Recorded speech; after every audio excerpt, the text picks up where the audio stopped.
ई-नाम वालों के लिए साल 2025 क्या लाया है खास? जाने ई-नाम वालों की कौन सी है राशि। वर्ष 2025 की फुल डिटेल के लिए ई-नाम वाले देखें ये वीडियो। 2024 आधे से ज्यादा बीत चुका है और पूरी दुनिया अब 2025 का इंतजार कर रही है। यदि हम इसको एस्ट्रोलॉजी के लिहाज से देखें तो 4 बड़े ग्रह होते हैं। इनमें से अधिकतर ग्रहों का जो परिवर्तन है वो हर साल नहीं होता, लेकिन 2025 ऐसा साल होने जा रहा है जब राहु, केतु, शनि और गुरु ये चारों ग्रह राशि परिवर्तन करेंगे।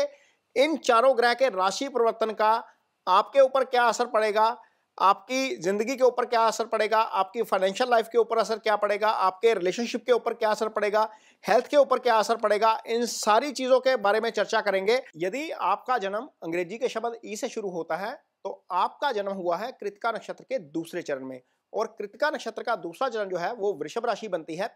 वृषभ राशि के जातकों के लिए जो 2025 है वो कैसा रहेगा, आइए इस वीडियो में आगे जानते हैं। वृषभ राशि के जातकों के लिए 2025 कर्म का साल है। ये आपको डेफिनेटली बहुत आगे लेकर जाएगा। ये कारोबार का साल है आपके लिए। ये आपके लिए कार्यस्थल पर डोमिनेंस यानी कि प्रभाव बढ़ाने वाला साल है। कारण साफ है, 3 गोचर होंगे 2025 में, 4 बड़े, और चारों बड़े गोचर के मुताबिक आपकी कुंडली की स्थिति देखिए। यहां पर वृषभ राशि की कुंडली आपके सामने नजर आ रही है। जो शनि का गोचर होगा वो आपकी कुंडली में 11वें भाव में होगा। 11वां भाव एलिवेशन का भाव होता है, तरक्की का भाव होता है। शनि जिस भाव में बैठते हैं उस भाव के फलों में वृद्धि कर देते हैं। ये आपके लिए बहुत अच्छा होने जा रहा है और यहां पर आपको उसका बहुत फायदा मिलेगा।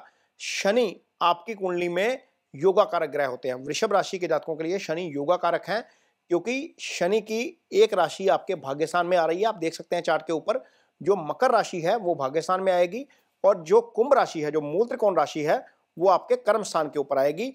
और शनि आपकी कुंडली में गोचर करेंगे 11वें भाव में 12 राशि के ऊपर, यानी कि मीन राशि के ऊपर। यह स्थिति रहेगी आपकी कुंडली में शनि की 29 मार्च 2025 के बाद। और अगला गोचर देखिए, गुरु का गोचर होने जा रहा है आपकी कुंडली में। यहां पर गुरु का गोचर आपकी कुंडली में दूसरे भाव में हो जाएगा। यह धन का भाव है। गुरु का गोचर दूसरे भाव में शुभ माना जाता है, यानी कि शनि भी शुभ और गुरु भी शुभ। अब आइए राहु केतु के गोचर के ऊपर। राहु का गोचर आप देखिए 29 मई को होगा। 29 मई को जब राहु का गोचर होगा आपकी कुंडली में, तो राहु इस समय 12 राशि पे चल रहे हैं, वो 11 राशि में आ जाएंगे। राहु का गोचर 10वें भाव में अच्छा होता है।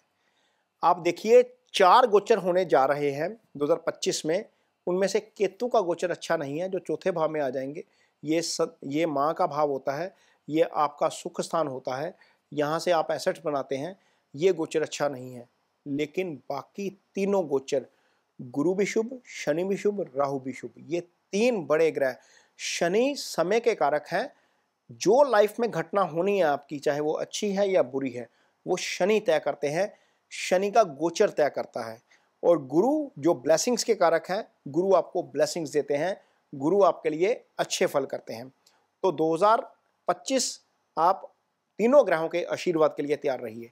गुरु, शनि और राहु तीनों ही बहुत अच्छा करने जा रहे हैं आपके लिए। कैसे करेंगे ये बताते हैं। तो सबसे पहले तो गुरु आपकी कुंडली में फिलहाल चंद्रमा के ऊपर से गुजर रहे हैं। ये जो आप कुंडली देख रहे हैं सामने, आपकी कुंडली में चंद्रमा के ऊपर से गुरु का गोचर हो रहा है। तो यहाँ पर गुरु जो है वो पंचम दृष्टि से पंचम भाव को देख रहे हैं, सप्तम से सप्तम को देख रहे हैं, 9 से 9th हाउस को देख रहे हैं। हालांकि गुरु का गोचर चंद्रमा के ऊपर से अच्छा नहीं होता, लेकिन गुरु की दृष्टि हमेशा शुभ रहती है। तो यदि आप सिंगल हैं तो डेफिनेटली आपके लिए कहीं ना कहीं 2025 की शुरुआत में ही रिश्ते के आसार बन जाएंगे, शादी हो सकती है। भाग्यस्थान आपका एक्टिव है। कुंडली के 5, 7 और 9 तीनों भाव का एक्टिव होना गुरु के द्वारा बहुत अच्छा साइन है। मैरिड लाइफ शुरू हो सकती है। यदि आपके यहाँ पर संतान नहीं है तो संतान का आशीर्वाद गुरु के कारण मिल सकता है। ये पहले 5 महीने में ही हो जाएगा, जब तक गुरु दूसरे भाव में नहीं जाएंगे, क्योंकि आपका 5th लगातार एक्टिव रहेगा। ये आपके लिए अच्छा है। जिनको संतान नहीं है उनको संतान हो सकती है। तो ये गुरु का गोचर रहेगा पहले 4 महीने, लगभग 15 मई तक। उसके बाद गुरु जब आपके दूसरे भाव में आ जाएंगे, तो यहाँ पर देखिए गुरु की दृष्टि कहाँ जा रही है, 6ठे पे जा रही है। गुरु की दृष्टि आपके 8वें भाव के ऊपर जा रही है और गुरु की दृष्टि आपके 10वें भाव के ऊपर जा रही है, जहां पर राहु बैठे हुए हैं। राहु बैठ जाएंगे यहां पर आकर 29 मई को। यहां पर दशम भाव का एक्टिव होना आपके कारोबार में वृद्धि करेगा। कार्यस्थल पर आपका डोमिनेंस बढ़ाएगा, आपका प्रभाव बढ़ाएगा, आप जो चीज़ें करेंगे वो सही डायरेक्शन में जाती हुई नजर आएंगी। यदि आपका काम रिसर्च से जुड़ा हुआ है तो वहां पर डेफिनेटली आपको ज़्यादा हेल्प मिलेगी, क्योंकि अष्टम भाव के ऊपर गुरु की दृष्टि है और अष्टम भाव जो होता है वो 10वें का 11वां होता है। रिसर्च से जुड़ा हुआ कोई भी काम आप करेंगे तो आपको डेफिनेटली उसमें फायदा होगा, जिसमें डीप एनालिसिस की जरूरत पड़ती है, डीप विश्लेषण की जरूरत पड़ती है, वो चीज़ें आपको बहुत हेल्प करेंगी। छठे भाव के ऊपर गुरु की दृष्टि है। यदि आपका कोई कोर्ट केस है तो मई के बाद ये चीज़ें आप जो हैं वो देखेंगे कि आपके फेवर में जाती हुई नजर आएंगी। यदि आप किसी बीमारी से पीड़ित हैं वहां पर भी चीज़ें आपको थोड़ी सी ठीक होती हुई नजर आ सकती हैं। यदि आपके ऊपर कोई कर्जा है तो वहां पर राहत मिलती हुई नजर आएगी। लेकिन इस बीच यहां पर एक चीज का ध्यान जरूर रखना पड़ेगा छठे और आठवें को लेकर, क्योंकि शनि का गोचर जब होगा तो शनि यहां से गोचर करेंगे आपकी कुंडली में 11वें भाव में। 11वें भाव को तो अच्छा फल करेंगे, लेकिन 11वें में बैठकर वो अष्टम को भी देखेंगे। शनि एक मैलाफिक ग्रह है, जहां पर उनकी दृष्टि जाती है वहां पर थोड़े से फल नेगेटिव आ जाते हैं। अष्टम के नेगेटिव फल होते हैं सडन लॉस, सडन एक्सीडेंट।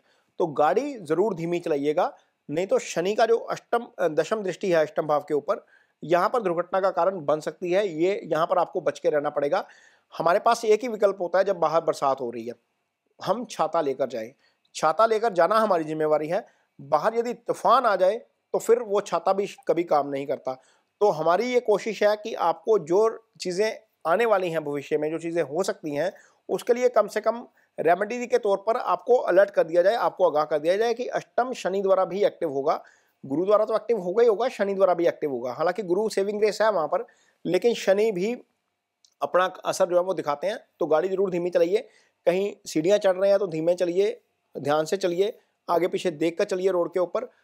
अन्यथा मई के बाद दुर्घटना का भाव आप जो है वो दुर्घटना का जो है वो भाव जो है वो एक्टिव रहेगा। ये ध्यान रखने की जरूरत पड़ेगी। किसी भी अनावश्यक विवाद में पड़ने की जरूरत नहीं है, क्योंकि राहु जब दशम में बैठेंगे तो आपके छठे को भी देखेंगे।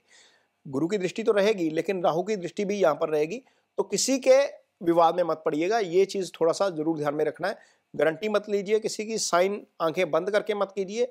हो सकता है कि आप किसी ना किसी ऐसी चीज़ में फंस जाएं जहाँ पर आपका कसूर ना हो। ये तो दो चीज़ें थोड़ा सा लाइफ में ध्यान रखने की जरूरत पड़ेगी। अन्यथा यदि यहाँ पर आपकी कुंडली में योग बनेगा संतान का, तो ये योग यदि मई के बाद बनता है, मार्च के बाद बनता है, सॉरी 29 मार्च के बाद, तो ये पंचम भाव आपका शनि के प्रभाव में आ जाएगा। उधर से गुरु का प्रभाव हट जाएगा और शनि के प्रभाव में आ जाएगा पंचम भाव। तो मई के बाद जितने भी फैसले लेने हैं, मार्च के बाद जितने भी फैसले लेने हैं, वो सारे फैसले आपने लेने हैं बुद्धि विवेक से, किसी दूसरे बंदे की ओपिनियन के साथ। क्योंकि ऐसी स्थिति में क्या होता है, आपका अपना जो स्टेट ऑफ माइंड है वो कई चीज़ों को लेकर नेगेटिव रहता है। कई चीज़ों को हम पूरी तरह से समझ नहीं पाते, वहाँ पर रिएक्शन हो जाता है, वहाँ पर फैसला ले लेते हैं, बाद में लगता है कि ये फैसला गलत हो गया है। तो ये चीज़ थोड़ा सा ध्यान रखनी पड़ेगी। खास तौर पर जैसे ही गुरु आपकी कुंडली में दूसरे भाव में जाएंगे, ये 15 मई को होगा लगभग, हालांकि शनि पहले ही आ जाएंगे, लेकिन 15 मई के बाद कम से कम जो फैसला लीजिएगा वहाँ पर सेकंड ओपिनियन जरूर लेना है। यदि नहीं लेंगे तो चीज़ें थोड़ी सी हो सकता है कि एडवर्स पोजीशन में चली जाएं। एक शनि जब तीसरी दृष्टि से देखेंगे, आपकी राशि को ही देखेंगे रादर, तो ये थोड़ा सा आपको सुस्त बना देंगे। आपका रवैया हो जाएगा, छोड़िए कल कर लेंगे ना, आज नहीं करना, आज रहने देते हैं। तो इस रवैये के ऊपर, टाल मटोल के रवैये के ऊपर भी आपको काबू रखना है। तो ये चीज़ें जो हैं वो होने जा रही हैं 2025 में। बाकी राहु का प्रभाव, दूसरे भाव को भी राहु देखेंगे, वहाँ से जो है वो मनी थोड़ा सा ड्रेन आउट भी हो सकता है, क्योंकि राहु जब आएंगे 10वें भाव में, हालांकि राहु का 10वें का गोचर अच्छा होता है, लेकिन राहु थोड़ा सा धन भाव के ऊपर दृष्टि देते हैं, तो धन में थोड़ी सी कमी कर सकते हैं। एक और चीज़ का ध्यान रखिएगा, केतु चौथे भाव में है, मदर की हेल्थ को लेकर खास तौर पर सतर्क रहिएगा। कहीं पर भी कुछ भी होता है मदर को, तो कोशिश करिए कि इमीडिएटली उसके ऊपर रिएक्ट किया जाए, डॉक्टर की सलाह ली जाए, ताकि कोई परेशानी उन्हें ना हो। और चूंकि केतु अभी यहीं पर रहेंगे 1.5 साल मई के बाद, तो वो चीज़ें 1.5 साल तक परेशान कर सकती हैं। ये आपको अपने माइंड में ज़रूर रखकर चलना है। अदरवाइज बाकी मैं ओवरऑल देखूं तो आपकी कुंडली में 3 ग्रह बहुत अच्छे फल देने वाले हैं। गुरु अच्छे फल देने वाले हैं, शनि अच्छे फल देने वाले हैं, राहु अच्छे फल देने वाले हैं। 2025 मोटे तौर पर वृषभ राशि के जातकों के लिए बहुत अच्छा रहने वाला है। यदि हम संतान की बात करें उस लिहाज से भी, शादी की बात करें उस लिहाज से भी, आय में वृद्धि की बात करें उस लिहाज से भी, और पोजीशन की बात करें उस लिहाज से भी। पॉलिटिकल फील्ड के लोगों को काफ़ी अच्छी पोजीशन मिल सकती है, शनि 11वें भाव में है। कालपुरुष की कुंडली में शनि का ही ये भाव होता है और यहाँ पर आकर शनि बहुत मजबूत हो जाते हैं। तो ये बहुत सारी चीजें हैं जो वृषभ राशि के जातकों को 2025 में देखने को मिलेंगी। वृषभ राशि के जो अधिकतर जातक हैं वो इस समय गुरु और शनि की महादशा से गुजर रहे हैं। बहुत सारे जातकों के ऊपर गुरु की महादशा चल रही है, कुछ जातकों के ऊपर शनि की महादशा शुरू हो चुकी है।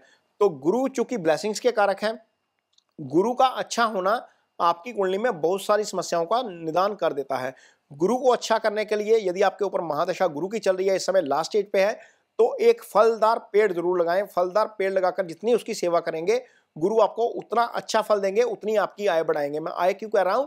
गुरु की मीन राशि आपके 11वें भाव में आती है, ये आय का भाव होता है। एक पेड़ लगाना आपकी आय में वृद्धि करेगा। जितना भी आप पेड़ लगाएंगे, फलदार पेड़ होना चाहिए, कोई भी फल का पेड़ हो सकता है। जितना वो पेड़ बढ़ेगा उतना आपकी सामाजिक प्रतिष्ठा बढ़ती जाएगी, उतनी आपकी आय बढ़ती जाएगी। यदि आप शनि की महादशा से गुजर रहे हैं, क्योंकि बहुत सारे जातक हैं वृषभ राशि के जिनके ऊपर शनि की महादशा भी शुरू होने जा रही है या हो चुकी है, जो खासतौर पर जो 40 के पार के हैं उनके ऊपर शनि भी चल रहे होंगे। और यदि आपके ऊपर शनि की महादशा है तो आप सिर्फ और सिर्फ एक काम करिए, ओम शं शनिश्चराय नमः का जप करिए, अपने स्टाफ के साथ कोर्डियल बिहेवियर रखिए और शनिवार के दिन जो है वो काली उड़द की दाल दान करिए, काले कपड़े थोड़े से अवॉइड करिए। शनि वैसे ही आपके लिए योगा कारक होते हैं। यदि महादशानाथ 11वें भाव में आ गए तो आप पर शनि की डेफिनेटली कृपा होगी, बहुत सारे रुके हुए काम आपके बन जाएंगे और आप जीवन में निश्चित तौर पर तरक्की करेंगे। 2025 में शुभकामनाओं के साथ मुझे दीजिए इजाजत। नमस्कार।